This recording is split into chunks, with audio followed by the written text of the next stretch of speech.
Hi all, welcome back to one more cooking blog. ఈ వీడియోలో recipe ఏంటంటే బెండకాయ టమోటా కర్రీ.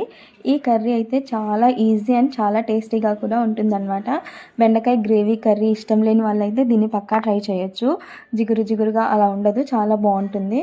సో ప్రాసెస్ ఎలా చేసుకోవాలో చూసేద్దాం. ముందుగా ఒక ప్యాన్లో ఆయిల్ వేసుకొని ఆయిల్ వేడైన తర్వాత పోపు దినుసులు, వెల్లుల్లి వేసి బాగా వేగనివ్వాలి. అవి వేగిన తర్వాత ఆనియన్ ముక్కలు, పచ్చిమిర్చి యాడ్ చేసుకోవాలి. ఆనియన్ మగ్గేంత వరకు వేగనివ్వాలి.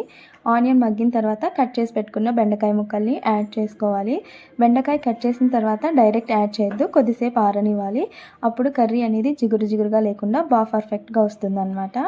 బెండకాయ ముక్కలు వేసిన తర్వాత బాగా కలుపుకొని మూత పెట్టి ఒక 5 to 10 minutes మగ్గనివ్వాలన్నమాట. బెండకాయ మగ్గిన తర్వాత కట్ చేసి పెట్టుకున్న టమోటా ముక్కల్ని యాడ్ చేయాలి.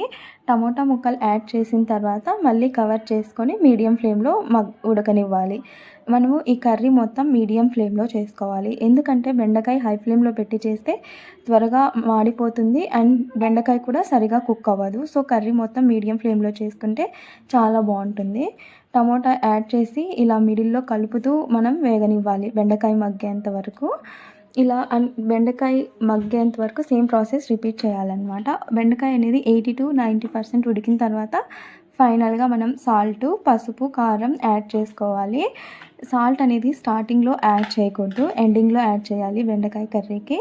సో ఇవన్నీ యాడ్ చేసి బాగా కలుపుకున్న తర్వాత కొద్దిగా కొత్తిమీరతో గార్నిష్ చేసుకొని కవర్ చేసి ఒక 5 minutes వేగనిచ్చి దించేసుకోవాలి. అంతే, ఎంతో సింపుల్ అండ్ టేస్టీ బెండకాయ కర్రీ రెడీ. ఈ కర్రీ అనేది చపాతీ లేకైనా చాలా బాగుంటుంది, అలానే రైస్ లేకుండా చాలా బాగుంటుంది. అండ్ ఇంకా మన ఛానల్ని ఎవరైనా సబ్స్క్రైబ్ చేయకపోతే ప్లీజ్ సబ్స్క్రైబ్ చేసుకోండి. అలానే ఈ వీడియో నచ్చితే please like and share. And ఇక్కడి వరకు వీడియో చూసినందుకు thank you so much. Bye bye.